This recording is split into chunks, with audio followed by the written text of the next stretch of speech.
आते रहेंगे, उसमें आपको एंट्री होती रहेगी। आज का पहला क्वेश्चन क्या कह रहा है, वेदों की रचना किस भाषा से हुई है बताइएगा। कह रहा है वेदों की रचना, मुझे पेन थोड़ा सा कैसा करना पड़ेगा, चेंज कहां से होता है कलर इसका, चलो ये ठीक है। कह रहा है वेदों की रचना किस भाषा से हुई, लौकिक संस्कृत, वैदिक संस्कृत, पाली या प्राकृत। थोड़ा सा फोकस करिएगा, आ जाओ इधर। सबसे पहले कौन सी भाषा आई, आप कहोगे सर सबसे पहले वैदिक संस्कृत हुआ करती थी। कौन सी हुआ करती थी, आप कहोगे सर वैदिक संस्कृत हुआ करती थी। वैदिक संस्कृत से टूट करके कौन सी बनी, लौकिक संस्कृति बनी। लौकिक संस्कृत कब बनी जानते हो, जब एक पाणिनि साहब थे, पाणिनि साहब अपना यहाँ पे अष्टाध्यायी ले आए। इनके बीच में क्या, इन्होंने एक व्याकरण ले आए, इसका क्या कहते हैं, संस्कृत का एक व्याकरण बना दिया इन्होंने, अष्टाध्यायी। क्या बनाया, यहाँ पे इन्होंने अष्टाध्यायी बना दिया। तो उसके बाद जो टूट करके बनी लौकिक संस्कृत। लौकिक संस्कृत हम लोग इंटर हाई स्कूल वगैरह में पढ़ते हैं। उसके बाद आपकी कौन सी भाषा बनती है, आपकी पाली भाषा बनती है। पाली भाषा को किस नाम से जाना जाता है, आप कहोगे सर इसको प्रथम प्राकृत कहा जाता है। क्या बोलेंगे, इसको प्रथम प्राकृत कहा जाता है, याद रखिएगा, बताऊंगा इसके बारे में। दूसरा इसको क्या कहते हैं, दूसरा इसको कहते हैं प्रथम देश भाषा कहते हैं। ये क्वेश्चन बनते हैं आपके, याद रखिएगा, प्रथम देश भाषा इसी को कहा जाता है, ठीक है ना। और जितने भी आपके बौद्ध ग्रंथ मिलते हैं, आपके क्या मिलते हैं, जितने भी आपके बौद्ध ग्रंथ मिलते हैं वो सब इसी भाषा में मिलते हैं। जो बौद्ध ग्रंथ हैं वो आपकी इसी भाषा में मिलते हैं, इसी भाषा में लिखे गए हैं, याद रखिएगा सभी लोग, ठीक है। अब क्वेश्चन क्या कह रहा है देखिएगा, आगे बढ़ेंगे। पाली के बाद आपकी कौन सी आती है भैया, पाली से टूटकर फिर बनती है प्राकृत। प्राकृत भाषा, इसको आप द्वितीय प्राकृत के नाम से जानते हो। किस नाम से, इसको आप द्वितीय प्राकृत कहते हो, याद रखिएगा। इसके बाद कौन सी बनती है, इसके बाद आपकी बनती है आपकी अपभ्रंश बनती है, अपभ्रंश। अपभ्रंश को भी क्या नाम से जाना जाता है, बिल्कुल इसको तृतीय प्राकृत के नाम से जानते हैं। ये क्या है, आपकी तृतीय प्राकृत है, थोड़ा सा समझते हुए चलिएगा। उसके बाद आपकी अभट्ट, अभट्ट के बाद आपकी हिंदी आती है, मतलब हम अपभ्रंश के बाद हिंदी कर देते हैं। तो वेदों की रचना किसमें हुई है, इसका क्या नाम है, इसका नाम है वैदिक संस्कृत। तो सिंपल सी बात है भैया, वेदों की रचना वैदिक में हुई होगी, बोलो हाँ या ना। तो वेदों की रचना किसमें हुई है, वेदों की रचना आपकी, सॉरी माफ करना, गलत कर दिया, यहाँ पे ये हो जाएगा आपका ये वाला आंसर, आपका कौन सा होगा, बी वाला आंसर राइट हो जाएगा। सभी लोग याद रखिएगा, क्लियर है सभी को। हाँ, लौकिक भाषा आप high school inter TET CTET वगैरह में पढ़ते हो, संस्कृत, पाली, संस्कृत, अपभ्रंश, वेरी गुड। कह रहा प्रेमाकुल का समास क्या होगा, कोई बताएगा। प्रेमाकुल, आप कहोगे हम तो क्या है, प्रेम से आकुल हैं साहब। किससे आकुल हैं, आप कहोगे सर प्रेम से आकुल हैं। देखो है क्या कहीं पे प्रेम से आकुल, आंसर करेंगे स्पीड में, मेरी क्लास में रुकिएगा नहीं, आज देख रहे हो फुल एनर्जी के साथ हूं। कल थोड़ा सा तबीयत क्या खराब थी, आप लोग हल्के में ले रहे थे, ये गलत बात है ना। प्रेम से आकुल की बात कर रहा है, कौन सा आंसर होगा, प्रेम से आकुल हो रहे हो मतलब मिल रहे हो प्रेम से। तो प्रेम से आकुल हो रहे हो से विभक्ति अलग गांव की स्थिति में नहीं है, ये आपके साधन के रूप में मतलब मिलने के रूप में है। तो यहाँ पे आपका क्या हो जाएगा, यहाँ पे आपका करण तत्पुरुष हो जाएगा, याद रखिएगा। कौन सा होगा मेरे भाई, आप कहोगे करण तत्पुरुष हो जाएगा। कहां पे दिया हुआ, ये वाला दिया हुआ है। आंसर आपका ऑप्शन नंबर डी वाला राइट होगा। क्या सभी को क्लियर है बताइएगा। अगला क्वेश्चन देखो क्या कह रहा है, कह रहा दिए गए वाक्य में विशेषण ज्ञात करें। विशेषण कौन सा है, क्रमवाचक है, समुदायवाचक है, आवृत्तिवाचक या निश्चयवाचक। थोड़ा फोकस करिएगा। अगर मैं आपसे कहूं एक होता है संख्यावाचक विशेषण, आप कहोगे बिल्कुल होता है, संख्यावाचक विशेषण होता है या नहीं होता है, होता है। अब इसके आपके दो भेद होते हैं। पहला भेद कौन सा होता है, पहले भेद को हम बोलते हैं निश्चित संख्यावाचक। क्या बोलेंगे, इसको बोलते हैं निश्चित, और दूसरे को क्या बोलते हैं, दूसरे को हम अनिश्चित संख्यावाचक बोलते हैं, याद रखिएगा, ठीक है। अच्छा, ये जो आपका पहला होता है निश्चित संख्यावाचक, निश्चित संख्यावाचक, निश्चित संख्यावाचक, संख्यावाचक, इसके कितने भेद होते हैं किसी को पता है। तो आप कहोगे भैया इसके 5 भेद होते हैं, कई किताबों में 6, मतलब कई जगहों पे 6 मिलता है, लेकिन एक्चुअल में 5 होते हैं। कौन कौन सा होता है, तो एक होता है पहला आपका कौन सा होता है भैया, पहला होता है गणनावाचक। पहला कौन सा होता है, गणनावाचक, ध्यान से समझते हुए चलिएगा। गणनावाचक के 2 भेद होते हैं, एक होता है आपका पूर्णांक बोधक, एक कौन सा होता है, एक होता है पूर्णांक बोधक, ठीक है ना, और एक कौन सा होता है, एक होता है आपका अपूर्णांक बोधक। ये 2 प्रकार के होते हैं, याद रखिएगा, ठीक है। दूसरा आपका होता है क्रमवाचक, तीसरा समुदायवाचक, चौथा आवृत्तिवाचक, पांचवा कौन सा होता है, पांचवा होता है यहाँ पे हरेक वाचक। इसको काट दो, यहाँ पे लिख दो पांचवा, जिसको हम बोलते हैं हरेक वाचक, हरेक या प्रत्येक वाचक। क्या बोलेंगे, हरेक या प्रत्येक वाचक, या इसी को बोलते हैं भिन्नतावाचक। इसी को क्या बोलते हैं, इसी को भिन्नतावाचक भी बोला जाता है, याद रखिएगा। ये संख्यावाचक विशेषण के क्या है, भेद है।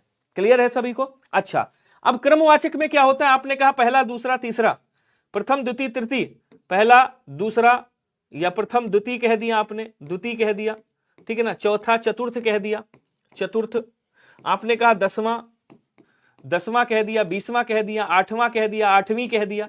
ये सब क्या है मेरे भाई, ये सब क्रमवाचक हैं, याद रखिएगा। समुदायवाचक में जहां पे समूह की बात करें, आपने कहा तीनों लोग इधर आ जाओ, सन्नी देओल क्या कहता है, 7 भाइयों को एक साथ मारूंगा, 7, 10 लोगों को उठा लूंगा ऐसे ही। आवृत्तिवाचक में क्या होता है, गुने की बात करता है, जहां पे गुना कह 2 गुना काम करता हूं मैं आपसे, ठीक है ना, 10 गुना करता हूं। वो कह रहा भैया हम तो 4 गुना करते हैं, तो 2 गुना 10 गुना 4 गुना, ऐसे गुना करके जहां पे आ जाए वहां क्या हो जाएगा, वहां पे आपका आवृत्तिवाचक होता है। हरेक और प्रत्येक या भिन्नतावाचक में आपसे कहेगा हर एक को प्रसाद मिलना चाहिए, या एक एक व्यक्ति को देख लूंगा, एक एक व्यक्ति, हर एक व्यक्ति, प्रत्येक व्यक्ति, ऐसे क्वेश्चन आते हैं। अब इस क्वेश्चन को पढ़ लो, थोड़ा सा एक्सप्लेन में समय लगा है लेकिन आपका काम तो आएगा ना अगर सीखोगे। कह रहा कि श्याम द्वितीय श्रेणी में पास हुआ है, तो श्रेणी क्या है यहां पे भैया, विशेष्य है। श्रेणी क्या है, विशेष्य है। और इसकी विशेषता क्या बता रहा है, कितनी श्रेणी, कौन सी श्रेणी, द्वितीय श्रेणी में। इसका मतलब ये कौन सा आंसर होगा, तो आप क्या कहोगे, ये आपका आंसर हो जाएगा क्रमवाचक। आंसर आपका ए वाला आना चाहिए था। क्या सभी का ए आया है, एक बार बताएंगे प्लीज। क्लियर है, वेरी गुड। अगला क्वेश्चन आ जाओ। कंठ होना चाहिए। अब कंठ होना चाहिए मतलब का, खा, गा और घा। उसके बाद कह रहा अल्प प्राण होना चाहिए। अल्प प्राण बोले तो पहला, तीसरा, नहीं कुछ लिख दिया, का, खा, गा, घा, और अंगा भी तो होता है, अंगा, तीसरा और पांचवा। उसके बाद कह रहा क्या वर्ण का उदाहरण कौन सा है, तो भैया का है इसमें, नहीं है। अच्छा, क्या गा है, अंगा है, नहीं है, मतलब आंसर कौन सा हो गया, बी वाला आंसर राइट हो गया। तो कभी भी सॉल्व करिएगा, ऐसी क्वेश्चन सॉल्व करिएगा। क्वेश्चन अगला क्या कह रहा है देखेंगे। नीचे दिए गए वाक्यांश के लिए एक शब्द क्या होगा, जिसका अपकार किया गया हो उसको क्या कहा जाता है, उपकार बोलेंगे, अपकृत बोलेंगे, अपकार बोलेंगे या उपकृत बोलेंगे। तो उपकृत का मतलब क्या होता है, जिस पर उपकार किया गया हो, जिस पर उपकार किया गया हो, जिस पर उपकार किया गया हो, जिस पर उपकार किया गया हो उसे उपकृत कहा जाता है। और जिसका अपकार किया गया हो उसको क्या बोलेंगे, तो उसको अपकृत कहा जाता है। बी वाला आंसर आपका क्या हो जाएगा, राइट हो जाएगा। बोलो क्या क्लियर है। एक बार सेशन को शेयर भी कर देना, सभी लोग आंसर करते रहा करो, लाइक शेयर मत करो लेकिन आंसर तो कर सकते हो ना। रचना मिश्रा जी, मनोज भाई साहब, अंशुल जी, नीतू दिवाकर, अंकित राजपूत, सभी लोग बताओ। ये चिर और चीर, ये हजारों बार आपने पढ़ा होगा। चिर का मतलब क्या होता है, चिर जीवो जोर जुरे, चिर जीवो मतलब लंबी उम्र हो आपकी, चिरकालिक जीवो, चिरायु हो। तो चिर का मतलब क्या होता है, चिर का मतलब होता है पुराना, ठीक है ना। और चीर का मतलब क्या होता है, तो चीर के 2 मतलब होते हैं, एक वो होता है दूध मांगोगे तो खीर देंगे, कश्मीर मांगोगे तो, एक वो वाला चीर होता है। एक कौन सा चीर होता है भैया, चीर हरण हुआ था, मतलब चीर का मतलब वस्त्र हो जाएगा, ठीक है। तो चीर का मतलब क्या होगा, वस्त्र, बहुत समय तक, और वस्त्र आंसर क्या होगा, बोलो सर आंसर यही वाला हो जाएगा, पुराना मतलब बहुत समय तक, और दूसरा क्या हो जाएगा, वस्त्र हो जाएगा। B is right answer. बोलो क्लियर है क्या, बहुत बढ़िया। कह रहा है इसमें छंदहीन रचना को क्या कहते हैं बताइएगा, प्रबंध कहेंगे, पद्य कहेंगे, गद्य कहेंगे, गद्य गीत कहेंगे। अब यहां कह रहा है पद्य किसे कहा जाता है भैया, जिसमें कविता हो, मतलब छंद हो जिसमें, ठीक है ना। छंद सहित जो कविता होती है, छंद सहित कविता जो होती है, वो सॉरी रचना होती है, उसे क्या कहते हैं, उसे आप पद्य कह सकते हो, क्योंकि इसमें छंद होगा। कोई नहीं होगा तो मुक्तक छंद होगा, मतलब कोई ना कोई छंद होगा, ठीक है ना। लेकिन यहां कह रहा है छंदहीन रचना, आप गद्य कोई कहानी पढ़ रहे हो उसमें कोई छंदबंद है नहीं है, तो आंसर कौन सा हो जाएगा, आप कहोगे सर आंसर आपका ऑप्शन नंबर सी वाला राइट हो जाएगा। इसी को आंसर कर दीजिएगा। क्या सभी को क्लियर हो रहा है, वेरी गुड। अगला कह रहा है संबंध सूचक अव्यय, बड़ा प्यारा सा है लेकिन आता है आपके जूनियर असिस्टेंट में तो 100% छपने की उम्मीद रहती है। क्यों, क्योंकि जूनियर असिस्टेंट का 2-3 पेपर हुए हैं, अगर उठा के देखोगे तो भाई साहब अच्छे अच्छे लोगों की पसीने ऐसे छूट जाएंगे, समझ रहे हो। आ जाओ समझाता हूं। संबंध सूचक अव्यय अगर आप देखोगे किसके आधार पे, अगर आप देखोगे क्या बोलते हैं, पहचानने का तरीका देखोगे कि संबंध सूचक अव्यय पहचानते कैसे हैं, पहचानने की ट्रिक बताता हूं, पहचानने की ट्रिक।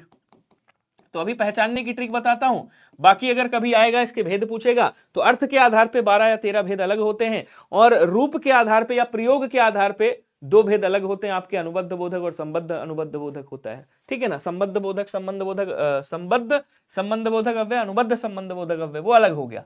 पहले इसके बारे में जान लो। पहचानने की ट्रिक क्या है, देखो इधर क्या है, मान लो संज्ञा है, ठीक है, और संज्ञा या सर्वनाम में से कोई एक है, और उसके बीच में ये क्या आ गया, आप कहोगे सर अव्यय आ गया, और इधर भी क्या आ गया, आप कहोगे सर संज्ञा या सर्वनाम में से कोई एक आ गया।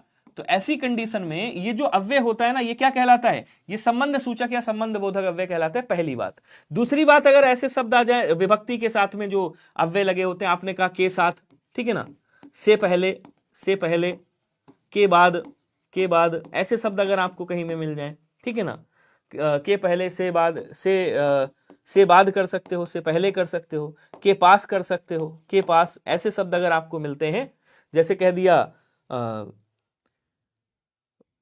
मतलब संज्ञा का रूप बिगाड़ करके लिख दिया सखियों सहित, ऐसे लिखते ना, तो वहां पे क्या होता है, जो विभक्ति के साथ ऐसे अव्यय आते हैं उन्हें संबंध बोधक अव्यय कहा जाता है। ये दो तरीके आपको याद होने चाहिए ताकि आप अच्छे से कवर कर पाओ। पहली चीज कह रहा है मां के बिना, अब देखो यहां क्या आ गया, आप कहोगे सर के बिना आ गया, मतलब ये जो बिना शब्द है ये क्या है, संबंध बोधक अव्यय है, मतलब ये संबंध बोधक अव्यय है। यहां क्या पूछा, नहीं है। हमारे शहर के आसपास, देखो के लगा है और कह रहा आसपास, इसका मतलब ये जो आसपास है ये क्या हो गया, संबंध बोधक अव्यय है, बोलो हाँ या ना। दोनों कंडीशन बताऊंगा। कह रहा वह मेरे घर के पीछे, तो देखो यहां क्या है, कह रहा के पीछे, मतलब ये जो पीछे ये संबंध बोधक अव्यय है या नहीं है, बोलो सर है। दो इस वाली ट्रिक से हम पहचान गए। अब दूसरी वाली ट्रिक देखो, माँ क्या है, संज्ञा है, और घर क्या है, संज्ञा है, शहर क्या है, संज्ञा है, हरियाली क्या है, इधर संज्ञा है, वैसे बहुत आ गया, इसको हटा दो, ये बहुत लिखा है यहाँ पे। कह रहा वह मेरे घर के पीछे रहता है, तो के पीछे आ गया यहाँ पे, ये देखो इन दो में ये वाली कंडीशन लग रही, ये वाली कंडीशन लग रही है। बचा कौन सा, बचा ये वाला। आपका आंसर ऑप्शन नंबर ए होगा। यह काम पहले करना चाहिए था। अब यहां क्या है, करना चाहिए था भैया, ये क्या है, क्रिया है, और यहां क्या कर रहा है, क्रिया की विशेषता बता रहा है। कब करना चाहिए था, पहले करना चाहिए था, मतलब ये क्या हो गया, आप कहोगे सर ये क्रिया विशेषण अव्यय हो गया। ये क्या है मेरे भाई, आप कहोगे सर ये क्रिया विशेषण अव्यय है। तो आंसर आपका ऑप्शन नंबर ए हो गया। क्या सभी को समझ में आया या नहीं आया, बताइएगा। क्वेश्चन अगला कह रहा किस वाक्य में संबंध सूचक अव्यय का प्रयोग हुआ है। अब आप बताओगे इसमें, मैं नहीं बताऊंगा, क्योंकि भाई मैंने तरीका पहले बता दिया। राधे श्याम की प्रियतम भी आ गए।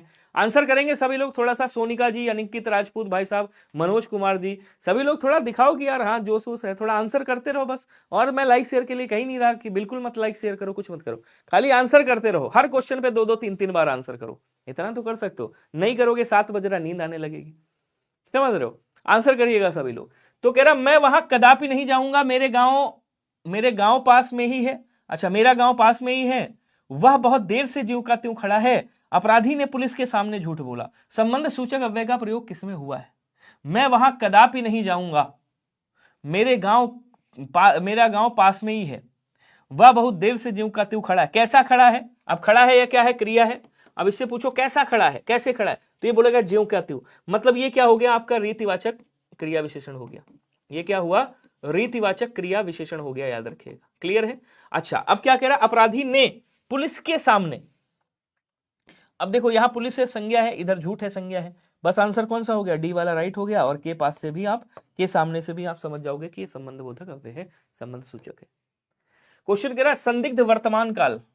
अब संदिग्ध वर्तमान काल पहचानना है, बड़ी प्यारी सी ट्रिक है इसकी। क्या है, देखो या तो ऐसे बना होगा, रहा होगा, या होगा रही होगा। ध्यान दीजिएगा सभी लोग, रही होगा लास्ट में होगा, या फिर रहे होंगे ऐसे होगा। अगर ये नहीं मिलता है तो आपको लास्ट में मिलेगा ता होगा, ती होगी, या फिर आपको मिलेगा ते होंगे। देखो है कहीं पे, कह रहा उसने पढ़ाई कर ली होगी। यहां क्या है, क्रिया है बच्चे, और क्रिया के ठीक बाद अगर होगा, होगी, होंगे आते तो वो क्या होता है, वो आपका संदिग्ध भूत होता है, याद रखिएगा। तो ये क्या है मेरे भाई, ये तो आपका संदिग्ध भूत हो गया। आप कहोगे बिल्कुल सही, बच्चे स्नान करते होंगे, ता होगा, ती होगी, ते होंगे। देखो यहीं पे है आंसर आपका। बी वाला क्या हो जाएगा, आप कहोगे सर संदिग्ध वर्तमान है, मेरे से पहले आपका आंसर आ जाना चाहिए। उसके बाद कह रहा वह जन्मदिन पर आयोजन करेगा। तो मैंने एक गाना सुनाया था आपको, कब याद हो, अगर हाई कोर्ट का आपने एग्जाम दिया होगा तो आपको याद होगा। मैंने कहा था एक गाना सुना, क्या बोलती तू आती क्या खंडाला, तो कहती क्या करूं आके मैं खंडाला, तो कहता है गाएंगे नाचेंगे ऐस करेंगे और क्या। तो जहां पे गाएंगे खाएंगे पिएंगे करेगा जाएगा ऐसे शब्द आ जाए जहां पे, वहां क्या होता है, वहां पे आपका सामान्य भविष्यकाल होता है। क्या होता है, सामान्य भविष्यकाल होता है, याद रखिएगा। कह रहा शायद, अब आपने कहा शायद, यहां पे क्या हो गई, यहां पे आपने लगा दिया संभावना। भैया क्या लगाया आपने, यहां पे आपने लगा दी संभावना। और आपने कहा शायद वह पढ़ाई के लिए जयपुर जाए, तो जाए ये क्या हो गया, आप कहोगे सर भविष्य हो गया, ये भविष्य की बात कर रहा है। दोनों को जोड़ दोगे तो क्या बनेगा, तो ये बन जाएगा संभाव्य, ये क्या हो गया, ये हो गया संभाव्य भविष्यकाल, संभाव्य भविष्य हो गया। क्या सभी को समझ में आया, एक बार बताएंगे, क्लियर है। अगला क्वेश्चन देखो, कह रहा टहलना स्वास्थ्य के लिए लाभकारी है, वाक्य में प्रयुक्त क्रिया कौन सी होगी। तो ये टहलना क्या है, कह रहा टहलना स्वास्थ्य के लिए लाभकारी है जब कोई क्रिया ऐसे प्रयोग हो जैसे वो संज्ञा लग रही हो। जब कोई क्रिया संज्ञा के रूप में प्रयुक्त होती है तो उसे क्या कहते हैं, उसे क्रियार्थक संज्ञा कहते हैं। क्या कहते हैं मेरे भाई, उसे क्रियार्थक संज्ञा कहते हैं। बी वाला आंसर याद रखिएगा। संयुक्त क्रिया जब दो अलग अलग क्रियाएं आपस में मिलती हैं, जैसे आपने कहा इनका नाम है भाई अवतार, इनका क्या नाम है, ये अवतार है। तो आपने कहा अवतार खाना खा चुका है, खा चुका है नहीं खा चुका, खाना खा चुका है, ठीक है। आपने देखा यहां पे कि खाना क्या है, खा क्या है, ये भी क्रिया है, देखो ये क्रिया है, और चुका क्या है मेरे भाई, ये भी क्रिया है। और आपने देखा दोनों अलग अलग क्रियाएं हैं, तो जब दो अलग अलग क्रियाएं, असमान क्रियाएं आपस में मिलती हैं तो वो संयुक्त क्रिया का निर्माण करती हैं। और संयुक्त क्रिया के अगर भेद देखोगे तो कितने होते हैं मेरे दोस्त, 11 भेद होते हैं, याद रखिएगा। क्लियर है सभी को। अगला क्वेश्चन क्या कह रहा है, निम्नलिखित में से समोच्चारित भिन्नार्थक शब्द कौन सा होगा। समोच्चारित मतलब श्रुतिसम भिन्नार्थक बोला जाता है। खोवा खोवा, ये तो रिपीटेड शब्द लग रहा है, मतलब ये तो नहीं होगा। सीधा और सादा, सीधा सादा, ये भी नहीं होगा। कटीली और कंटीली, कटीली कंटीली, छात्र और छात्र, ये भी नहीं होगा, इनका कोई मतलब नहीं। अब यहां पे कह रहा है कि कौन सा है। एक तो ये छात्र है, छात्र का मतलब क्या हो गया भैया, विद्यार्थी की बात कर रहा है। किसकी बात कर रहा है, विद्यार्थी की बात कर रहा है। और ये छात्र क्या होता है, ये छात्र होता है क्षत्रिय से संबंधित, क्षत्रिय से संबंधित। तो जो क्षत्रिय लोगों से संबंधित है, ठीक है ना, उसे क्या कहते हैं, छात्र कहते हैं। मतलब ये वाला क्या, ये छात्र है, ये छात्र है। तो ये डी वाला आंसर आपका क्या हो जाएगा, बोलो सर राइट हो जाएगा। एक बार बोलो समझ में आ रहा है क्या। Nancy Shukla ji good evening, आप कैसे हो, बढ़िया हो। मोहम्मद एहसान जी क्या हाल चाल है भाई। अभिषेक जी सब सही चल रहा है, आंसर करते रहो सभी लोग, स्पीड थोड़ा सा बढ़ा के। तो हाँ क्लियर सभी को, वेरी गुड। अगला क्वेश्चन देखो, कह रहा निम्नलिखित विकल्पों में से उस विकल्प का चयन करें जो दिए गए संधि शब्द के सही विच्छेद वाला है। तट्टिका कह रहा है। अगर मैं कहूं कि सर यहाँ पे व्यंजन संधि का उदाहरण है तो क्या चलेगा। अगर मैं कहूं कि व्यंजन संधि का उदाहरण है तो क्या चलेगा। अब व्यंजन संधि का एक नियम होता है, क्या नियम होता है कि यदि पहले पद का अंतिम वर्ण ता या दा में से कोई एक है, ध्यान दीजिएगा, ता या दा में से कोई एक है, और उसका योग टा या ठा के साथ में हो रहा है। किसके साथ में मेरे भाई, टा ठा, टा या ठा के साथ में हो रहा है। तो यहां पे क्या बनेगा, आप कहोगे सर यहां पे टा में ही ये परिवर्तित होगा। ध्यान रखिएगा, ये एक नियम होता है आपका, संधि का नियम बोलते हैं इसको, ठीक है। तो यहां पे क्या था, पहले शब्द था आपका तत् और प्लस टीका था, तत् प्लस टीका था। तो यहां पे देखो भाई, यहां क्या है, ता है। अब ये ता के साथ टा का योग हो रहा है, तो यहां क्या बन जाएगा, तो यहां पे ये बन जाएगा टा में ही ये बदल जाएगा। इसके बाद जो लिखा है उसको ऐसे ही लिखा रहने दो, इसके बाद जो लिखा है उसको ऐसे ही लिखा रहने दो। अब इनको जोड़ दो, तो जब इसको जोड़ोगे तो ये क्या बनेगा, ये ऐसे तट्टिका बनेगा। बोलो क्लियर है क्या। तो तट्टिका से हमें क्या प्राप्त हो गया, तट्टिका प्राप्त हो गया। और ऐसा किस में है, तो ऐसा आपका ऑप्शन नंबर ए वाले में है, ध्यान रखिएगा। बोलो क्लियर है। सर हाईकोर्ट ग्रुप सी का रिजल्ट कब, रिजल्ट आपका जो लोग बोल रहे हैं बोलने दीजिए, 10 फरवरी से, मतलब 10 फरवरी तक आपका रिजल्ट आएगा। निम्नलिखित शब्दों में से तत्सम शब्द, ज्यादा लेट नहीं होगा, ठीक है ना, और कुंभ भुंभ का कोई असर उसके ऊपर नहीं पड़ता है। निम्नलिखित शब्दों में से तत्सम शब्द कौन सा है बताइएगा। जोगी है, जोबन है, जमाई है, यौवन है। इससे आसान क्वेश्चन कोई नहीं हो सकता। अच्छा अवतार लड़की हैं आप, सर जी मैं लड़की हूं जो क्लास लेती हूं। अवतार मेरे भैया का नाम है, मेरा नाम आशा है। अच्छा अगली बार आशा लिख दूंगा। लेखपाल वैकेंसी 2023 से तो अब नहीं आएंगी, क्योंकि 2023 की वैलिडिटी समाप्त हो गई भाई, ठीक है, पहले भी समाप्त हुई थी। लेकिन अभी मामला लटका हुआ है, सारी चीजें आयोग की तरफ से फाइनल है, सरकार को भेजी गई। अब सरकार जो देखेगा वो करेगा, बाकी चीजें फाइनल है। तो वही पेट उठ वाला मामला देखना है। देखो जोगी तद्भव शब्द है, इसका तत्सम क्या होगा, आप कहोगे सर योगी हो जाएगा। तत्सम इधर लिखता हूं, जोगी का तत्सम क्या होता है, आप कहोगे जोगी का योगी जी, अपने योगी जी हो जाएंगे, ध्यान रखिएगा, ठीक है। जोबन ये तद्भव शब्द है आपका। जमाई का तत्सम क्या बोलेंगे, जामाता कर दीजिएगा, जामाता। और जोबन का क्या हो जाएगा, तत्सम यौवन होता है। तो आंसर आपका कौन सा बनेगा, यौवन बन जाएगा। डी वाला आंसर आपका राइट हो जाएगा, ध्यान रखिएगा। क्वेश्चन अगला कह रहा है वह घर पहुंच गया, इस वाक्य में पहुंच गया निम्नांकित में से किस क्रिया का उदाहरण है बताइएगा। आंसर करिएगा सभी लोग स्पीड में। किसकी बात कर रहा है, ये पढ़िएगा, वह घर पहुंच गया। अब कह रहा है यहां पे जो पहुंच गया शब्द है ये किस क्रिया का उदाहरण है, प्रेरणार्थक क्रिया, द्विकर्मक क्रिया, पूर्वकालिक क्रिया, पूर्वकालिक क्रिया या फिर संयुक्त क्रिया। अब देखो प्रेरणार्थक क्रिया मैंने बताया था आपको, जब कोई कर्ता अपने द्वारा काम ना करके किसी और से करवाता है तो प्रेरणार्थक क्रिया कहलाते हैं, लेकिन इसमें अपने आप भी कर्ता काम करवाता है।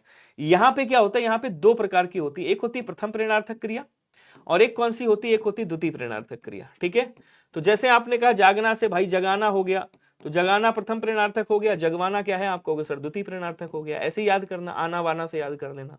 आपने कहा खेलना से खिलाना, खिलाना क्या है प्रथम प्रेरणार्थक है, और खिलवाना क्या है द्वितीय प्रेरणार्थक हो गया, खिलवाना, ऐसे कर देंगे। उठना से उठाना क्या है प्रथम प्रेरणार्थक हो गया, और उठवाना क्या है द्वितीय प्रेरणार्थक हो गया। समझ गए? अब इधर आ जाओ, इसको फोड़ता हूं। द्विकर्मक क्रिया में जब कर्ता के साथ वो क्रिया के साथ में दो कर्म हो, जैसे आपने कहा इनका नाम है भाई आशा, अगली बार किसी और का लिख दूंगा। आशा पौधों को नहीं, गरीबों को खाना देती है। आशा क्या करती है, आशा जो है गरीबों को क्या देती है, खाना देती है, खाना देती है। ठीक है, देती है। अब देखिएगा यहां पे आशा क्या है, करता है, किसको खाना दे रही भाई, गरीब को। गरीब क्या है, कर्म है। ठीक है, क्या दे रही, खाना दे रही है, खाना क्या है, ये भी कर्म हो गया, और देती है ये क्या हो गया, क्रिया हो गया। तो क्रिया किसके साथ है, दो कर्म के साथ है, इसका मतलब ये द्विकर्मक हो गई। पूर्वकालिक क्रिया की मैंने आपको ट्रिक बता रखी है पहले से ही।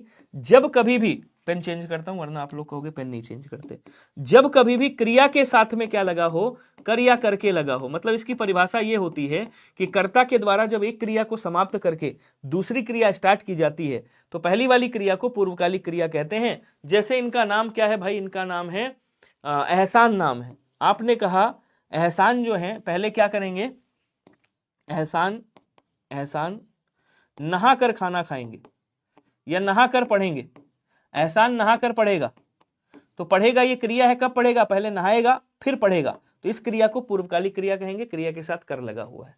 अब देखो कह रहा पहुंच और उसके बाद कह रहा गया, तो दो क्रियाएं अलग अलग हैं दोनों भाई। पहुंचना भी अलग क्रिया है, असमान क्रिया आपस में मिली हैं, तो इसको आप क्या कहोगे, इसको आप संयुक्त क्रिया कहोगे। ऑप्शन नंबर डी आपका क्या हो जाएगा, राइट हो जाएगा। क्लियर है सभी को, वेरी गुड। अगला क्वेश्चन कह रहा है कि रचना और रचनाकार में कौन सी सुमेलित नहीं है। एक क्रिया समाप्त होने पर दूसरी क्रिया स्टार्ट होती है, बिल्कुल। कह रहा रचना और रचनाकार में सुमेलित कौन सा नहीं है, तो आपको याद होगा, अगर आप देखोगे जूनियर असिस्टेंट अभी एक हाल ही में पेपर हुआ था, उसको जब आप देखोगे तो उसमें क्वेश्चन क्या पूछा गया था, उसमें रचना और रचनाकार के बड़े तगड़े तगड़े क्वेश्चन पूछे गए थे। तो यहां कह रहा कौन सा सुमेलित नहीं है, जरा बताइएगा। कह रहा रचना और रचनाकार, अमृत और विष यशपाल का है, ए लड़की कृष्णा सोबती है, त्यागपत्र जैनेन्द्र जी का है, राग दरबारी श्रीलाल शुक्ल है। तो राग दरबारी किसका, श्रीलाल शुक्ल है, सही है।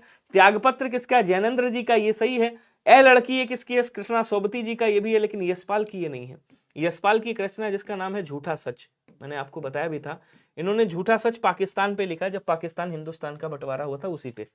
उसके बाद अमृत और विष ये किसकी है, तो अमृत से याद रखना अमृत लाल नागर, अमृत से याद रखिएगा अमृत लाल नागर साहब की है। किसकी है, ये अमृत लाल नागर साहब की रचना है, याद रखेंगे सभी लोग। क्लियर है, अमृत और विष, बिल्कुल। हाँ, ये इनका उपन्यास है मेरे भाई, ये क्या है, ये इनका उपन्यास है, ये इनका क्या है, ये इनका उपन्यास है। इस बात को सभी लोग याद रखिएगा। एक बार कमेंट करेंगे, क्या सभी को क्लियर है, जल्दी जल्दी बताएंगे। हाँ, अच्छा एक चीज और याद रखना, इसी रचना को 1967 में, कब, 1967 में साहित्य अकादमी पुरस्कार से नवाजा गया था। साहित्य अकादमी पुरस्कार से नवाजा गया था। तो पुरस्कार भी ये साहित्य वाला पूछ लेता है, ठीक है ना, इसको मिला था, ध्यान रखेंगे। एक बार कमेंट करेंगे, क्या सभी को क्लियर है। ऑप्शन नंबर ए आपका क्या हो जाएगा, ऑप्शन नंबर ए वाला आपका राइट हो जाएगा। हाँ, मानस का हंस भी इनकी है, वेरी गुड, क्या बात है। अमृतलाल नागर का, इनकी एक रचना और है जिसका नाम है मानस का हंस, लो लिख देता हूं, मानस का हंस भी इन्हीं की रचना है, क्या बात। अगला कह रहा नागार्जुन की भाषा कौन सी है, कोई बताएगा। ब्रज भाषा है, अवधी है, सूरदास की अगर भाषा पूछे, सूरदास की भाषा पूछे कौन सी भाषा, तो आप कहोगे ब्रज है। रसखान की कोई भाषा पूछे तो आप क्या कहोगे, ब्रज भाषा है, ठीक है। बिहारी की कोई भाषा पूछे तो क्या कहोगे आप, बिहारी की भाषा भी ब्रज भाषा ही थी। अवधी भाषा अगर पूछे किसकी है तो आप कहोगे सर सबसे पहले तो तुलसीदास जी हैं, तुलसीदास जी की भाषा अगर कौन सी पूछे, अवधी है। अगर आपसे कोई पूछे मलिक मोहम्मद जायसी साहब की कौन सी भाषा है, क्या बोलेंगे, मलिक मोहम्मद जायसी, जिन्होंने पद्मावत लिखा है, तो मलिक मोहम्मद जायसी साहब जो हैं इनकी भी भाषा अवधी है, याद रखिएगा। खड़ी बोली के प्रथम कवि, खड़ी बोली के प्रथम कवि कौन है, तो प्रथम कवि आपके माने जाते हैं कौन, क्या नाम है उनका, अरे प्रथम कवि बताओ खड़ी बोली के, जल्दी से आंसर करिएगा सभी लोग। खड़ी बोली के प्रथम कवि कौन, हमें लग रहा है आप लोग एक्सप्लेन नहीं चाह रहे हो कि मतलब इतना एक्सप्लेन ना करूं मैं। हाँ चलिए, यहाँ पे नागार्जुन की बोली हो जाएगी, खड़ी बोली है इनकी। अरे यार क्या नाम है उनका, अमीर खुसरो, अबुल हसन नाम है ना उनका, अमीर खुसरो साहब, अमीर खुसरो। आजकल मैं अमीर खुसरो जी का नाम भूल जाता हूं। चलिए अगला क्वेश्चन, दिए गए वाक्यांश के लिए एक शब्द क्या होगा, जिसका दमन करना कठिन हो उसे क्या कहा जाता है बताइएगा।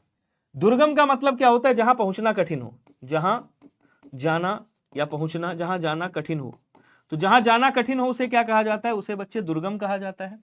ठीक है। दृष्टव्य का मतलब क्या होता है, देखने योग्य, देखने योग्य मतलब जिसे देखा जा सके, देखने योग्य जो है उसे दृष्टव्य कहा जाएगा। दुर्बोध का मतलब होता है जिसको समझना कठिन हो, जिसको समझना, जिसको समझना क्या हो, जिसको समझना कठिन हो, जो कठिनाई से समझ में आए उसे क्या कहा जाता है, उसे दुर्बोध कहते हैं। और दुर्दम्य किसे कहा जाता है, जिसको दमन करना, जिसको दबाना कठिन हो उसे क्या कहा जाता है, और जिसका दमन करना कठिन हो उसे दुर्दम्य कहते हैं। कह रहा है कि चिकने मुंह का ठग होना मुहावरे का अर्थ क्या होगा बताएंगे। 10 फरवरी से पहले यार आ जाना चाहिए आपका हाई स्कूल का। चलिए आंसर करिएगा। ऊपर से मीठी बातें करने वाला किंतु अंदर से धोखेबाज, दो व्यक्तियों को आपस में लड़ाने वाला, इनको वो बोल सकते हैं, क्या नाम है, नारद कहा जा सकता है, नारद बोलते हैं। कह रहा ऐसा व्यक्ति जो बड़ी बड़ी बातें बनाने में माहिर हो, ऐसा व्यक्ति जो देखने और बात करने में भला मानस हो। तो चिकने मुंह का ठग क्या होता है, ऊपर से मीठी मीठी बातें करने वाला और अंदर से धोखेबाज, इसको बोलते हैं चिकने मुंह का ठग होना। सर मैं वनडे एग्जाम की तैयारी काफी दिन से कर रहा हूं लेकिन सफलता नहीं मिल रही है। क्यों नहीं मिल रही है भाई सफलता, क्या दिक्कत आ रहा है।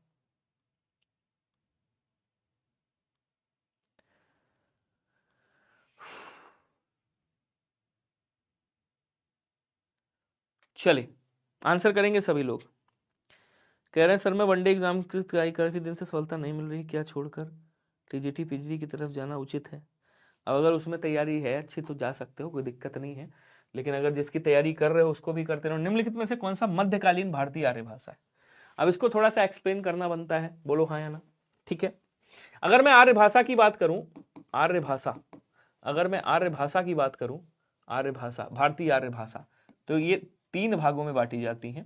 पहला कौन सा है, पहला है आपका प्राचीन, प्राचीन भारतीय आर्य भाषा, प्राचीन भारतीय आर्य भाषा। ठीक है। उसके बाद दूसरा कौन सा है, दूसरा है आपका मध्यकालीन भारतीय आर्य भाषा, मध्यकालीन भारतीय आर्य भाषा, भारतीय आर्य भाषा। ठीक है। चौथा, तीसरा कौन सा है, तीसरा है आपका आधुनिक भारतीय आर्य भाषा। क्या बोलेंगे, आधुनिक भारतीय आर्य भाषा। अब जो प्राचीन भारतीय आर्य भाषा है ना, उसमें कौन कौन सी है, उसमें आपकी वैदिक संस्कृत है, वैदिक और लौकिक संस्कृत मिलती है, वैदिक और लौकिक संस्कृत। तो एक तो ये वाला मामला कट गया, फारसी तमिल होगा नहीं। अच्छा, मध्यकालीन भारतीय आर्य भाषा की अगर आप बात देखोगे तो मध्यकालीन भारतीय आर्य भाषा में, इधर लिख दूं या इधर लिख दूं, जगह नहीं बची यार, मैंने गलत लिख दिया, उधर लिखना चाहिए था। मध्यकालीन में आपकी कौन कौन सी आती है, मध्यकालीन में आपकी पाली आती है, ध्यान दीजिएगा सभी लोग, पाली आती है, पाली के बाद प्राकृत आती है, प्राकृत के बाद आपकी अपभ्रंश भी इसी में आती है, अपभ्रंश भी इसी में मानी जाती है। और उसके बाद आधुनिक में आपकी हिंदी आ जाती है, अवहट्ट आ जाती है, ध्यान रखिएगा। तो यहां जो आंसर आपका बनेगा वो क्या बनेगा मेरे भाई, वो प्राकृत बन जाएगा, ऑप्शन नंबर ए वाला राइट कर दीजिएगा। क्या सभी को क्लियर है, सर जी लेखपाल वैकेंसी का इंतजार करते करते दिमाग खराब हो चुका है। यार बात तो सही करो, मेरा भी। अब वे सेम है यार, अव्ययी भाव समास नहीं है, तिलचट्टा, अनजाना, पल पल और रातों रात। अव्ययी भाव समास कौन सा नहीं है, आंसर करके बताएगा सभी लोग, जल्दी जल्दी आंसर करेंगे, स्पीड में थोड़ा सा।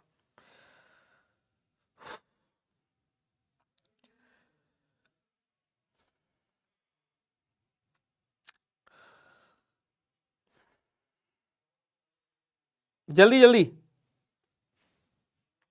आसान है यार ये तो। देखो मैंने आपको एक बात बताई थी, शायद आपको याद हो, कभी मैंने कहा था अगर कहीं भी आपको उपसर्ग मिलता है ना तो अव्ययी भाव समास, अगर आपको अव्यय पद मिलता है, अव्यय पद, तो अव्ययी भाव समास। अगर शब्द की आवृत्ति मिलती है आपकी, शब्द की क्या मिलती है, आवृत्ति अगर मिल जाती है, शब्द की रिपीटेशन होती है, तब क्या होगा, अव्ययी भाव समास। जैसे कह रहा है यहां देखो उपसर्ग मिल रहा है, अनजाना, पल और पल दो अव्यय, देखो दो अलग अलग शब्द मिल रहे हैं, अव्यय बन रहे हैं। पल पल, रातों रात मतलब रात ही रात में, या रात रात की बात कर रहा है, या रात ही रात की बात कर रहा है। तो इन तीनों में क्या है मेरे भाई, इन तीनों में आपका अव्ययी भाव समास है, इन तीनों में अव्ययी भाव समास है। लेकिन तिलचट्टा को देखोगे तो क्या निकलेगा, आप कहोगे सर तिल को चाटने वाला, तिल को चाटने वाला तिलचट्टा कहलाता है। तो तिल को चाटने वाला मतलब यहां क्या हो जाएगा, आप कहोगे सर यहाँ पे आपका कर्म तत्पुरुष हो जाएगा। बात समझ पा रहे हो मैं क्या कहना चाह रहा हूं। तो आंसर आपका कौन सा बनेगा, आंसर आपका ऑप्शन नंबर ए वाला राइट बन जाएगा। क्लियर है सभी को। अगला क्वेश्चन, 40,000 वैकेंसी में आगे रिलैक्सेशन मिल सकता है। चलिए, कह रहा है आलम्बन क्या कहलाता है, कोई बताएगा मुझे। बड़ा प्यारा सा क्वेश्चन है, एकदम आसान सा है। देखो रस के अवयव अगर मैं बात करूं, रस के अंग कितने होते हैं या रस के अवयव कितने होते हैं, तो आप क्या बोलोगे, रस के अवयव जो होते हैं वो 4 होते हैं। ध्यान रखिएगा कौन कौन से होते हैं, जरा समझाता हूं, समझिएगा। देखिए पहला क्या होता है, जिसको हम बोलते हैं स्थायी भाव। स्थायी भाव का मतलब होता है जो जन्म से हमारे अंदर रहते हैं, स्थायी भाव। दूसरा क्या होता है मेरे भाई, दूसरा होता है आपका विभाव। क्या होते हैं बताऊंगा। तीसरा कौन सा होता है, तीसरा होता है आपका क्या बोलते हैं, अनुभाव होता है, अनुभाव, ध्यान से समझिएगा। और चौथा क्या होता है बच्चे, चौथा होता है आपका संचारी भाव। ठीक है, संचारी भाव। ठीक है, अब देखिएगा समझिएगा, थोड़ा फोकस मारिएगा इस पे। ये जो स्थायी भाव जन्म से होते हैं, विभाव और अनुभाव, तो हाँ विभाव क्या होते हैं, ये आपके स्थायी भाव को जागृत करने वाले तत्व होते हैं। क्या बोलेंगे, स्थायी भाव को जागृत करने का काम करते हैं। क्या करते हैं, जागृत करते हैं। ठीक है, ये स्थायी भाव को जागृत करते हैं और तीव्र करते हैं, जिसमें इसके 2 भेद होते हैं। एक को आप क्या बोलते हो, एक को बोलते हो आलम्बन विभाव, और एक को क्या बोलते हो, एक को बोलते हो उद्दीपन विभाव। ध्यान से समझिएगा। ठीक है, थोड़ा सा समय दोगे तभी ये चीजें क्लियर होंगी। आलम्बन विभाव क्या होता है, आलम्बन विभाव होता है मतलब कारण, जिसके कारण स्थायी भाव जागृत होते हैं। जिसके कारण क्या होता है, जिसके कारण स्थायी भाव जागृत होते हैं, जैसे आपकी प्रेमिका हो गई, आपका प्रेमी हो गया। ठीक है ना। और उद्दीपन क्या होता है, स्थायी भाव को तीव्र करने वाला, स्थायी भाव को तीव्र करने वाला तत्व, तीव्र करने वाला तत्व जो स्थायी भाव को तीव्र कर देता है। पता चला आपकी प्रेमिका आई है और उसने भैया परफ्यूम डाल रखा है, अच्छे अच्छे कपड़े पहन रखे हैं, तो ये क्या कर रहा है, ये आपके स्थायी भाव को और तीव्र कर रहा है। जागृत तो आकर के आपका प्रेमी या प्रेमिका आपके सामने आ गई, आपका स्थायी भाव जागृत हो गया, लेकिन उसने परफ्यूम वगैरह मार रखा है, बढ़िया फेशियल मेकअप छांट रखा है, तो क्या बोलेंगे, कहेंगे सर ये उद्दीपन हो गया, मतलब ये स्थायी भाव को और तीव्र कर रहा है कि बेटा और तीव्र हो जाओ। तो यही होता है पंक्तियों में जब आप पंक्तियां पढ़ते हो। ठीक है। अच्छा, अनुभव क्या होते हैं बच्चे, अनुभव के बारे में समझिएगा। ये आपकी शारीरिक चेष्टाएं होती हैं। शारीरिक चेष्टाएं मतलब शारीरिक हरकतें। तो ये शारीरिक चेष्टाएं हैं जो कि 4 प्रकार से होती हैं। ध्यान रखिएगा, शारीरिक चेष्टाएं हैं जो 4 प्रकार से होती हैं। वो 4 प्रकार कौन कौन से होते हैं, एक होता है कायिक जो जानबूझकर हरकत की जाती है, एक होता है आपका सात्विक जो अपने आप हरकत हो जाती है, एक होता है आपका मानसिक जो मतलब सोचने लगते हो आप अचानक से, और एक क्या होता है बच्चे, एक को बोलते हैं आहार्य। क्या बोलेंगे, एक को आहार्य बोला जाता है, वैसी वेशभूषा बना लेते हो। क्लियर हो गया सभी को। अब चलते हैं आगे। तो यहाँ आलम्बन क्या है, अभी बताया मैंने, आलम्बन विभाव है। बी वाला आंसर करिएगा, जो स्थायी भाव को क्या करता है, जागृत करता है, कारण होता है। ठीक है। अगला क्वेश्चन कह रहा है कि निम्नलिखित वाक्य में रेखांकित किए हुए भाग में से पदबंध कौन सा है। कई लोग कह रहे थे पदबंध बता दो, तो मैं कहा ठीक है भाई, पदबंध भी बताता हूं। इसमें पदबंध के अगर भेद पूछे तो मुख्य रूप से तो 3 ही होते हैं। वैसे पदबंध के भेद जो होते हैं वो 5 भेद माने जाते हैं। याद रखिएगा कितने भेद, 5 भेद। कौन कौन से, संज्ञा होता है, सर्वनाम होता है, क्रिया होता है, एक विशेषण पदबंध भी होता है।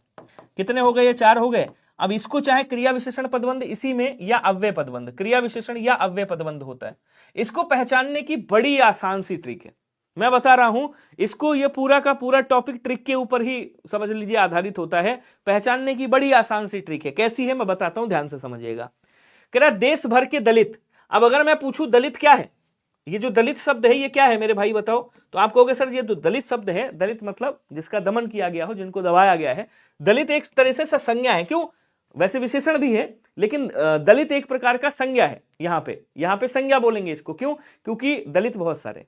तो ये क्या है, बोले सर ये संज्ञा है, ठीक है ना। और अगर ये संज्ञा है तो ये कौन सा पदबंध हो गया, क्योंकि ये संज्ञा है और संज्ञा से बंधा हुआ है, तो ये आपका संज्ञा पदबंध कहा जाएगा। क्या कहा जाएगा भैया, संज्ञा पदबंध कहा जाएगा। तो आंसर आपका क्या हो जाएगा, आंसर यहाँ पे संज्ञा पदबंध हो जाएगा। विशेषण होता तो हम विशेषण पदबंध कर सकते थे, तो संज्ञा या विशेषण में कोई एक ही मिलेगा आपको। क्लियर। सपोज दैट यहीं पे सर्वनाम होता, अगर कह देता देश भर के वाह, या देश भर में वाह, ऐसे कह देता देश भर में वो या वाह, तो ये वो क्या हो जाता, ये सर्वनाम हो जाता आपका। और अगर ये सर्वनाम से ऐसे बंधा होता तो ये सर्वनाम पदबंध हो जाता। बस यही आसान क्वेश्चन है एकदम, ठीक है ना। अगर कह देता रहेंगे या जाते रहेंगे, अगर कह देता जाते रहेंगे ऐसे कह देता जाते रहेंगे, कुछ ऐसे बना देता, तो जाते भी क्रिया है, रहेंगे भी क्रिया, दो अलग अलग क्रिया है, दोनों को मिला दिया, ये क्रिया विशेषण, सॉरी ये क्रिया पदबंध बन गया। समझ गए। चलो, तो आंसर कौन सा, बी इज राइट आंसर। सभी लोग याद रखिएगा। समझ में नहीं आया तो मुझसे पूछ लीजिएगा। सर हमारे तो अब अवतार जी आगे बढ़ते हैं, पहले इसको पढ़ लो। अपनाना क्रिया का किससे बनी क्रिया है। देखो ये पहले क्या शब्द था, बोलो सर अपना था, और उसके बाद यहां क्या किया गया, यहां आना प्रत्यय लगाया गया, तो ये अपनाना बन गई। यहां पे क्या है बच्चे, ये क्रिया है, वो सॉरी माफ करना, ये क्या है, ये सर्वनाम है आपका, और ये सर्वनाम से क्रिया बनी हुई है। तो आपको पता होगा जो सर्वनाम से क्रिया बनती है, जो संज्ञा से क्रिया बनती है, उस क्रिया को क्या कहा जाता है, उस क्रिया को नामधातु क्रिया कहा जाता है। तो जो ऐसी क्रिया, क्या बोलेंगे, ऐसी क्रिया जो संज्ञा से बनी हुई हो, जो सर्वनाम से बनी हुई हो, जो विशेषण से बनी हुई हो, उसे क्या बोलते हैं, आप कहोगे सर उसे नामधातु क्रिया कहा जाता है। और ये किससे बनी हुई है, तो आप कहोगे सर ये आपका सर्वनाम से बनी हुई है। सी इज राइट आंसर। एक बार बोलेंगे क्या क्लियर है। अगला क्वेश्चन देखिएगा, कह रहा प्रेमचंद की जीवनी कलम के जादूगर लिखा है इन्होंने। प्रेमचंद जी की जीवनी लिखा है जिसका नाम है कलम के जादूगर, के रचनाकार कौन है, कोई बताएगा क्या। जल्दी जल्दी आंसर करिएगा स्पीड में, क्वेश्चन बहुत प्यारा सा है, सभी का आंसर आना चाहिए। अच्छा, एक रचना है इनकी कलम का सिपाही, एक रचना है इनकी कलम का सिपाही। कलम का सिपाही किसने लिखा है, कोई बताएगा। कलम का सिपाही, तो कलम का सिपाही किसने लिखा है, कोई बताएगा क्या। आंसर करके बताओ जल्दी से स्पीड में।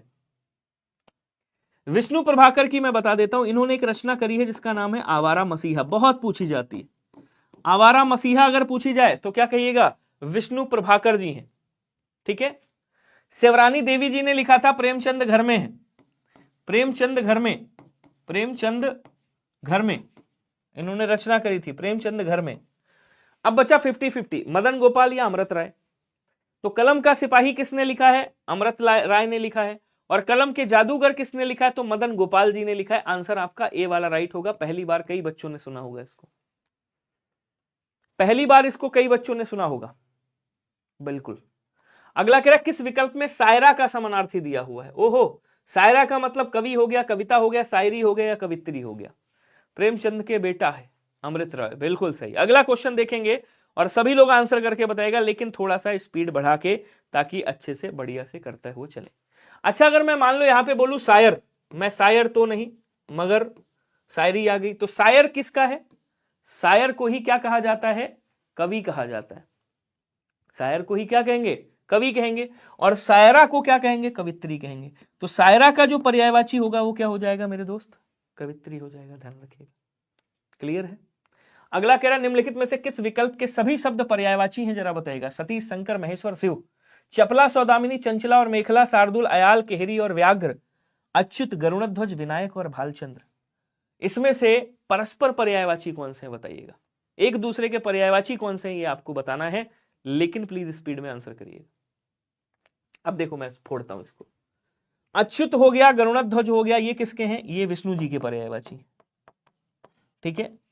विनायक किसका है, गणपति बप्पा मौर्य मतलब गणेश जी का पर्यायवाची है। भालचंद्र जिनके माथे पे, भाल मतलब माथा, माथे पे चंद्रमा विराजमान है अर्थात शिव महाकाल का पर्यायवाची। शार्दुल किसका होता है, शार्दुल शेर का पर्यायवाची होता है, सिंह का पर्यायवाची होता है। कोई बताएगा मुझे अयाल किसका पर्यायवाची है, जल्दी जल्दी बताओ। केहरी व्याघ्र तो ठीक है, लेकिन अयाल इसका पर्यायवाची नहीं होता। मेखला किसका पर्यायवाची है, आप कई लोग करधनी पहनते होंगे कमर में, करधनी बोलते हैं, जिसको कमरबंद भी कहा जाता है। हाय तेरा कमरबंद उड़ गया, सुना है, नहीं नहीं, कमरबंद बोलते हैं, क्या बोलेंगे, कमरबंद कहा जाता है। अच्छे से लिखता हूं, कमर बंद बोलते हैं, कमर बंद। करधनी बोलते हैं जो आप लोग मतलब पहनते हैं। इसको मेखला को श्रृंखला भी कहा जाता है। क्या बोलेंगे? मेखला को आप श्रृंखला भी कह सकते हो। तो कमर करधनी भी बोलते हैं, कमरबंद भी बोलते हैं, मेखला भी कहते हैं। एक शब्द आता है कांची रे कांची, सुना होगा आपने, वो कांची रे कांची होता है, यहाँ कांची कांची, ये हो गया। बचा कौन सा? सतीश, शंकर, महेश्वर, शिव। ये सब किसके हैं? ये सब शिव जी के पर्यायवाची, महाकाल के पर्यायवाची। आंसर आपका कौन सा बनेगा? ए वाला बनेगा, क्योंकि ये परस्पर पर्यायवाची, बाकी कोई नहीं। क्लियर है? अगला, हाँ चपला, अच्छा ये वाला छूट गया। चपला, सौदामिनी, चंचला, ये किसके हैं मेरे भाई? ये बिजली के पर्यायवाची। ये किसके हैं? ये बिजली के पर्यायवाची। ठीक है, अब आ जाओ, चलते हैं आगे। रचना और रचनाकार में कौन सा सुमेलित नहीं है? जरा बताइएगा कमेंट करके सभी लोग, स्पीड थोड़ा सा बढ़ा दीजिएगा। रचना और रचनाकार में कौन सा सुमेलित नहीं है, ये कह रहा है। तो मैथिली शरण गुप्त साहब है, साकेत। मैथिली शरण गुप्त साकेत है। भारतेंदु हरिश्चंद्र भारत भारती है। अज्ञेय नदी के द्वीप है। हरिऔंध परिप्रवास है।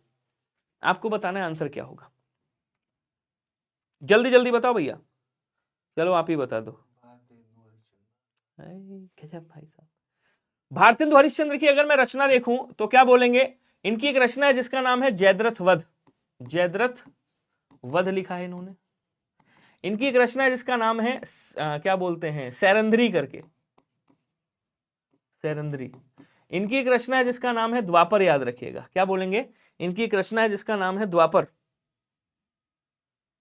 मैथिली शरण गुप्त नहीं, मैथिली शरण गुप्त जयद्रथ वध है, सैरंध्री है, ठीक है ना, द्वापर भी है। और क्या बोलेंगे? साकेत भी इनकी रचना है। साकेत इनकी रचना है एक पंचवटी, ये भी याद रखिएगा। ये सब इनकी रचना है, मतलब ये तो ठीक है यार। अज्ञेय जी की नदी के द्वीप कितनी नाव में कितनी बार इन्होंने लिखा है? कितनी नावों में, कितनी नावों में कितनी बार लिखा है? कितनी बार, ठीक है ना। इन्होंने लिखा है शेखर एक जीवनी, शेखर एक जीवनी लिखा है इन्होंने, ध्यान रखिएगा। अरे यायावार रहेगा याद, अरे यायावार, यायावार रहेगा याद, रहेगा याद।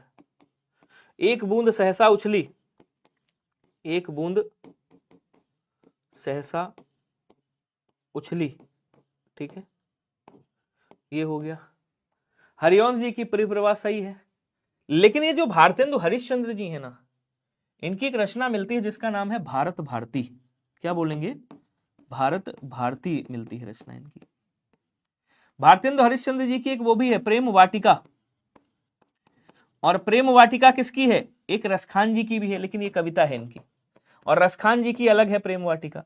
इनकी एक रचना मिलती है जिसका नाम है प्रेम मालिका। इनकी एक रचना है जिसका नाम है प्रेम फुलवारी। क्या बोलेंगे? प्रेम फुलवारी, ठीक है। भारतेंदु हरिश्चंद्र, मैथिली शरण गुप्त,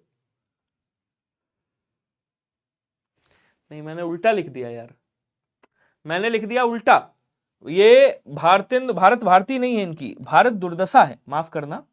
इनकी रचना का नाम है भारत दुर्दशा। क्या नाम है? भारत दुर्दशा। तो गलत लिख दिया था मैंने। भारत दुर्दशा किसकी है? बोले सर भारत दुर्दशा इनकी रचना है, याद रखिएगा, ठीक है। और ये जो आपके भारत भारती है ना, ये किसकी है? तो भारत भारती मैथिली शरण गुप्त साहब की है। आंसर आपका कौन सा बनेगा? आंसर बी वाला राइट बन जाएगा, ध्यान रखिएगा। भारत भारती ये मैथिली शरण गुप्त की है। यहां पे भी लिख देता हूं भारत भारती, ध्यान रखिए, ठीक है। क्लियर है क्या? एक बार बताइएगा। हाँ, इनकी भारत दुर्दशा है, तो बी वाला आंसर आपका क्या हो जाएगा? राइट होगा। नेक्स्ट कह रहा है इंदिरा जी एक बार पटना आई थी, इसमें जी कौन सा निपात है बताइएगा। देखिए निपात के 9 भेद होते हैं। निपात के कितने भेद होते हैं? आप कहोगे सर निपात के 9 भेद होते हैं, याद रखिएगा 9 भेद। लेकिन इतना ज्यादा पूछता नहीं है, टीजीटी पीजीटी और उसमें बहुत ज्यादा आता है, टीचिंग वाले में बहुत ज्यादा आता है निपात वाला, ध्यान रखिएगा। और कह रहा है जी, मतलब आप क्या कर रहे हो? आप जी कब लगाते हो? जब आप किसी को रिस्पेक्ट देते हो, आदर देते हो, सिंपल सी बात है। तो ये कौन सा हो जाएगा? बोले सर ये आदर बोधक हो जाएगा, डी वाला याद रखिएगा। बलदायक में जैसे आपने कह दिया भी, ठीक, क्या बोलेंगे? नहीं, भी कह दिया, ही कह दिया, तो कह दिया, भर कह दिया, ये सब क्या है? ये बलदायक है, ध्यान रखिएगा। स्वीकारार्थक में जी जी, जी हां, ऐसे करके आते हैं। अगला क्वेश्चन देखो क्या कह रहा है। चलिए देखो ये क्या कह रहे हैं, कॉल उठाओ यार। बच्चा होगा, कोई पेपर दे के आया है। कह रहा चिरजीवो जोर जुरे क्यों ना स्नेह गंभीर, को घटिए व्रस भानुजा वे हलधर के वीर। कह रहा चिरजीव क्यों ना लंबे उम्र तक जिए भाई, ठीक है ना, और क्यों ना उनके अंदर उनके आपस में प्रेम तगड़ा हो। कह रहा कि उनका कोई क्या बिगाड़ेगा, को घटिए व्रस भानुजा, व्रस भानुजा उनका कोई क्या बिगाड़ेगा, जो व्रस भानु की पुत्री है राधा जी। लेकिन कभी कंफ्यूज हो गया, क्योंकि व्रस भानुजा के दो अर्थ मिल रहे हैं। एक व्रस भानु जा का मतलब क्या हो गया, वृषभ धन अनुजा हो गया, मतलब बैल की उसकी गाय की बात कर रहा है। एक मतलब हो गया गाय, वृषभ अर्थात बैल, अनुजा मतलब बहन छोटी, गाय के बारे में कह रहा है। और एक वृषभानु मतलब वृषभानु राजा, और जा का मतलब हो गया जन्मी हुई अर्थात राधा जी। तो इसके कितने मतलब हो गए, दो मतलब हो गए। अच्छा, हलधर का मतलब क्या होता है, वे हलधर के वीर। एक हलधर का मतलब क्या हो रहा है, बोले सर बैल हो रहा है, बैल भाई हल को धारण करने वाला बैल हो गया। एक हलधर मतलब बलराम हो गए, जो इनके कृष्ण जी के बड़े भाई थे, ठीक है ना, बलराम हो गए, बलदाऊ जिनको बोलते हैं। तो यहाँ एक एक शब्द में दो दो अर्थ निकल रहे हैं। तो जहां एक शब्द में अधिक अर्थ निकल रहे हो वहां क्या होता है, तो वहां पे आपका श्लेष अलंकार होता है। डी वाला आपका आंसर क्या हो जाएगा, राइट हो जाएगा, ध्यान रखिएगा। क्लियर है सभी को। चलिए अगला कह रहा निम्नलिखित में चार विकल्पों में से उस विकल्प का चयन करें जो देशज शब्द का सही विकल्प है। अब कह रहा सराय है, आमदनी है, खचाखच है और खराब है। इसमें देशज शब्द कौन सा होगा आप बताइएगा। स्पीड में थोड़ा सा आंसर करिएगा प्लीज, जितने लोग भी हो।